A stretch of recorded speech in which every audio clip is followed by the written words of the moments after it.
కస్సుబుసు కార్తికేయ తీరు మార్చుకొని సీఎం కార్యదర్శి మిశ్రా. ఈసారి కృష్ణా కలెక్టర్ ఎస్పీలపైనే చిందులు. కలెక్టర్కు కొరియర్లో షూస్ పంపి అవమానం. ఇది ఏంటండి తిలక్ గారు, ఈ పరిస్థితి చాలా ఇంట్రెస్టింగ్గా ఉంది. ఈ వార్త ఎల్లో మీడియాలో వచ్చింది. నిజంగా ఇది జరిగితే మరి ఈ అధికార యంత్రాంగానికి ఈ పరిస్థితి ఎట్లా క్రియేట్ అవుతుంది? చంద్రబాబు గారి పాలనలో ఇట్లా జరగటం అనేది ఏ రకంగా చూడాలి? ఇప్పుడు వైఎస్ఆర్ కాంగ్రెస్ గవర్నమెంట్ ఉన్నప్పుడు ఇదే కార్తికేయ మిశ్రా గారు ఓ మీటింగ్లో ఒక అధికారిని ఇబ్బంది పెడుతూ మాట్లాడారనే కారణంతో ఆయన్ని ఆ కలెక్టర్ పోస్ట్ నుంచి తప్పించి ప్రాధాన్యమైన కార్మిక శాఖకి పంపించారు. దాంతో ఆయన సెంట్రల్ సర్వీస్కి వెళ్ళిపోయాడు. ఆయనలో ఏ గొప్పతనం చూసి ఏ గొప్పతనం చూసి వాడు మరి చంద్రబాబు నాయుడు రాష్ట్రానికి తీసుకొచ్చారో జవాబు చెప్పాలి. రాసింది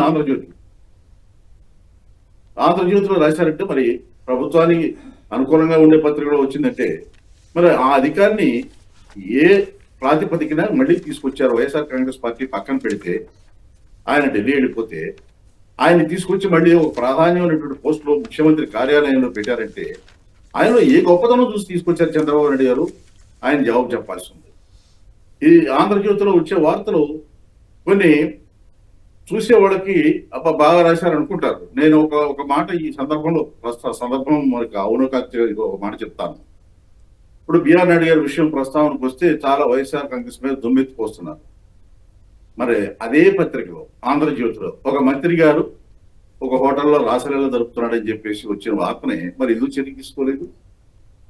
ఆ రోజున ఇప్పుడు వైఎస్ఆర్ కాంగ్రెస్ పార్టీ పేరెత్తి విమర్శ చేస్తున్నారే, మరి ఆంధ్రజ్యోతి మీద చర్యలు తీసుకోలేదు, ఎందుకు విమర్శలు చేయలేదు?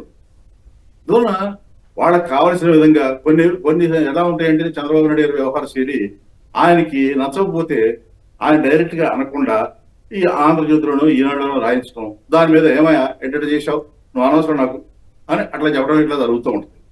ఆయన వ్యవహార శైలి అలా ఉంటుంది. నేరుగా సూటిగా జగన్మోహన్ రెడ్డి గారిగా చెప్పి పక్కన పెట్టడం అనేది ఉండదు.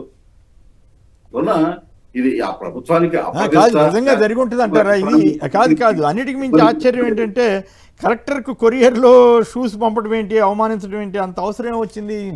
ఈయన కూడా కలెక్టర్లు కూడా కొద్ది రోజుల తర్వాత సీనియర్ ఆఫీసర్లుగా మారిపోతారు కదా, సెక్రటరీ గారికి వస్తారు కదా. అలాంటి వాళ్ళని అవమానించినట్టుగా రాయటం అనేది చాలా ఆశ్చర్యం కలిగిస్తూ ఉంది. ఎప్పుడు వినలేదు ఇట్లాంటి విషయం. అదే ఇప్పుడు చంద్రబాబు నాయుడు గారు ముఖ్యమంత్రి కార్యాలయం ఎలా ఉందంటే పరిపాలన అడ్మినిస్ట్రేషన్ ఎలా ఉందనేది మనం అర్థం చేసుకోవచ్చు. సో ఇక్కడ కూడా వీళ్ళు కూడా రెడ్ బుక్ ని ఆదర్శంగా తీసుకుంటున్నారేమో ఇట్లాంటి వాటిలో అయి ఉండొచ్చు. ఎందుకంటే ఆయన సన్నిహితుడు నాకైతే ఇన్ఫర్మేషన్ లేదు.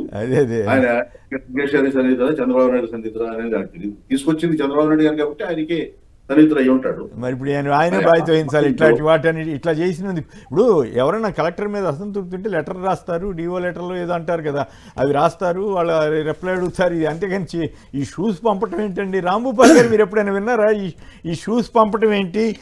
కస్సుబుస్ అంట, తీరు మార్చుకొని అని రాశారు. తమాషాగా ఉందా? సరిగా నిలబడు అంటూ కూడా వీరంగం అంట. ఏంది ఈ నిజంగానే ఈ చంద్రబాబు గారి అడ్మినిస్ట్రేషన్ ఇట్లా తయారైందని తిలక్ గారు అంటున్న వ్యాఖ్యలతో మీరు ఎంతవరకు ఏకీపిస్తారు? ఇద్దరు చాలా సీనియర్స్, మీరు చూడండి నేను చూడలేము. అందులో ఇట్లాంటి సంఘటన ఎప్పుడు మనం వినలేము. ఎందుకంటే ఒక ఆయన ఇదేదో ప్రభుత్వానికి సంబంధించిన రాజకీయ నాయకుడు ఏదో ప్రత్యర్థి మీద చేసినటువంటి చర్య కూడా కాదు. నేరుగా ఒక ప్రభుత్వ అధికారి, ఆ అధికారి మీద గతంలోనే చాలా తిలక్ గారు చెప్పినట్లు గతంలో చాలా వివాదాస్పదమైన అధికారిక గుర్తింపు ఉంది. ఆ సందర్భంలో గత ప్రభుత్వం ఆయన మీద చర్య ఉంది. ఇప్పుడు ఆయన తీసుకొచ్చిన తర్వాత ఆయన ప్రవర్తించిన తీరు, అందుకనే మామూలుగా చెప్తుంటారు కదా, యథా రాజా తథా ప్రజ అనేది కాకుండా ఇప్పుడు యథా నేత తథా నాయకులు తథా అధికారులుగా మారిపోతున్నారు. నాయకులు ఏ రకంగా వ్యవహరిస్తున్నారు ప్రభుత్వ అధినేతలు, అధికార యంత్రాంగం కూడా ఈ రకమైన పరిస్థితి. ఈరోజు నిజంగా సూష్ కనుక కలెక్టర్ గారికి పంపించింటే మాత్రం చాలా తీవ్రమైన చర్య సార్ తీసుకోవాలి ప్రభుత్వం. ఎందుకంటే ఇది ఒక కలెక్టర్ సంబంధించిన వ్యక్తిగత విషయం కాదు, ఓ వ్యవస్థను అవమానించినటువంటి ఓ దారుణమైన సంఘటన. నిజంగా దానికి కారణాలు ఏమిటి? చట్టబద్ధంగా ఏదైనా నిజంగా ఆ కలెక్టర్ ఎవరైనా ప్రభుత్వ అభిప్రాయానికి లేదా ప్రభుత్వ ఆదేశాలను పాటించకపోతే చట్టబద్ధంగా చర్యలు తీసుకోవచ్చు. ఇది ఎక్కడ విన్నాం మనం? అసలు ఈ రాష్ట్రంలో ఎప్పుడు జరిగినటువంటి ఇట్లాంటి సంఘటనలు జరగడం అంటే అధికార యంత్రాంగం మనోస్థైర్యాన్ని కోల్పోతారు. తద్వారా ప్రభుత్వ అధినేతలు ఏం చెప్తే దానికి చట్టాలని పక్కన పెట్టి పనిచేయించుకునేటువంటి ఒక ధోరణి, ఆ ధోరణిని అమలు చేయించడానికి కొద్దిమంది కీలకమైన అధికారులను తమ కీలు బొమ్మలుగా మార్చుకుంటున్నారనే అభిప్రాయం బలంగా పెరుగుతుంది. అది మరింత వ్యవస్థను దెబ్బతీస్తుంది. కాబట్టి ఆ అధికారి మీద విచారణ జరపాలా. నిజమైనటువంటి బాధ్యుడుగా ఉన్నటువంటి అధికారి కనుక ఆయనే అవుతే ఖచ్చితంగా ఆయన మీద చర్య తీసుకోవాలి. అంటే వాళ్ళ మీడియా రాసింది కాబట్టి మనం నమ్మాల్సి వస్తుంది. ఎందుకంటే మళ్ళీ డౌట్ రాదు కదా, వాళ్ళ మీద చర్య కూడా తీసుకోరు కదా, వాళ్ళ మీద వ్యతిరేకంగా ఏమి వెళ్ళరు కదా ప్రభుత్వం వారు, వాళ్ళు ఏం రాసినా కూడా. మరి ఇప్పుడు ఏం చేస్తారు? తప్పు అయితే ఆ పత్రిక మీద చర్య తీసుకోవాలి, తప్పు కాకపోతే ఆ అధికారి మీద చర్య తీసుకోవాలి. ఏం చేస్తారో చూడాలి. ఇతరులు రాస్తే ఆ మనోభావాలు దెబ్బతిన్నాయి, సున్నితమైన విషయాలు బయటకు పెట్టారని చెప్పి కేసులు పెడుతున్నారు. ఎక్కడో సోషల్ మీడియాలో చిన్న పోస్ట్ వస్తేనే కేసులు పెడుతున్నారు. ఎక్కడన్నా ఒక షేర్ సోషల్ మీడియాలో వచ్చిన పోస్టును షేర్ చేసినందుకు కూడా జైలుకు పోతున్నాం. కానీ ఒక పెద్ద పత్రిక, అందులో ఒక కీలకమైన అధికారికి, ముఖ్యమంత్రి కార్యాలయానికి సంబంధించిన అధికారి మీద ఓపెన్ గా చాలా వివరాలు రాసింది ఈ రోజు. మరి ఆ వివరాలు నిజం అని అనుకుంటే అధికారి మీద చర్య తీసుకోవాలి, లేదా ఆ వివరాలు తప్పుగా ఉంటే దాన్ని రాసినటువంటి పత్రిక మీద కూడా చర్య తీసుకుంటే అప్పుడు నిష్పాక్షికత అంటే ఇందాక మన తిలక్ గారు గుర్తు చేసినట్టు ఒక మంత్రి గారు ఎవరో రాసలీల నడుపుతున్నాడు హైదరాబాద్ హోటల్లో కూర్చునంటేనే ఏమీ అవ్వలేదు కదా, ఎవరి మీద చర్య కూడా తీసుకోలేదు కదా, కనీసం ఖండన కూడా ఇవ్వలేదు, అట్లాగే చర్య కూడా తీసుకోలేదు. కాబట్టి ఈ ప్రభుత్వంలో మనం వీ కెనాట్ ఎక్స్పెక్ట్ ఏమో. Right, okay. రాజశేఖర్ గారు సార్, ఇప్పుడు ఈరోజు ఒక ఆంధ్రజ్యోతి పత్రికలో వచ్చిందంటే ఖచ్చితంగా 100% కరెక్ట్ అయి ఉంటుంది అది. ఎందుకంటే ఇంటర్నల్గా అనుకూలమైనటువంటి పత్రిక కాబట్టి ప్రతి అంశం వాళ్ళకి తెలుస్తుంది. వాళ్ళ పత్రిక కూడా అనుకూలంగా ఉంటే ఒక రకమైన స్టేట్మెంట్ వస్తుంది, ఎక్కడేదైనా తేడా ఉంటే ఇంకొక రకమైన స్టేట్మెంట్ వస్తుంటుంది. మనం చూస్తూనే ఉన్నాం. బట్ ఇందులో కూడా చూస్తే షూస్ పంపించారు అనేటువంటిది ఎంత దుర్మార్గమైనటువంటి చర్య. ముఖ్యమంత్రి కార్యదర్శిగా ఉండడం అంటే వాళ్ళు ఏమనుకుంటారంటే ఈ ఐఏఎస్లు కానీ ఐపీఎస్లు కానీ వీళ్ళంతా వాళ్ళ కాళ్ళ దగ్గర కూర్చోవాలనేటువంటి ఒకలాంటి ఇగోతోటి వాళ్ళు ఉండడం అనేటువంటిది చూస్తున్నాం. దీన్ని బట్టి షూస్ పంపడం అనేటువంటిది కూడా 100% కరెక్ట్ అయి ఉంటుంది. అందులో ఏమి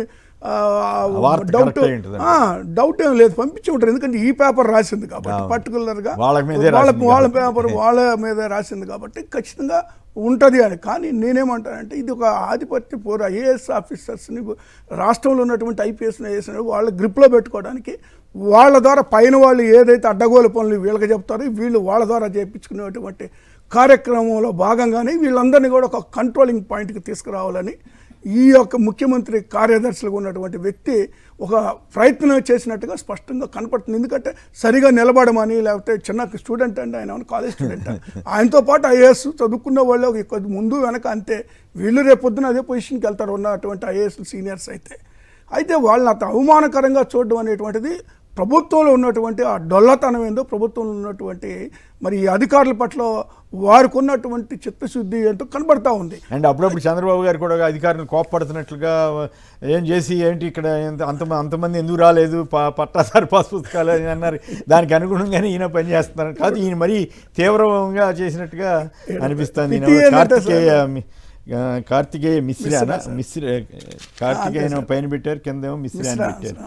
రైట్, అదే సార్. ఇప్పుడు దుర్మార్గమైన పరిస్థితులు ఏంటంటే ఐఏఎస్ ఆఫీసర్లు ఐపీఎస్ పరిస్థితి ఏంటంటే చంద్రబాబు నాయుడు గారు ఒక జిల్లాలో లేదా ఒకసారి మీటింగ్ పెట్టారంటే జన సమీకరణ వీళ్ళు చేయాలి, జనం రాకపోతే మళ్ళీ వాళ్ళ దిట్టేది.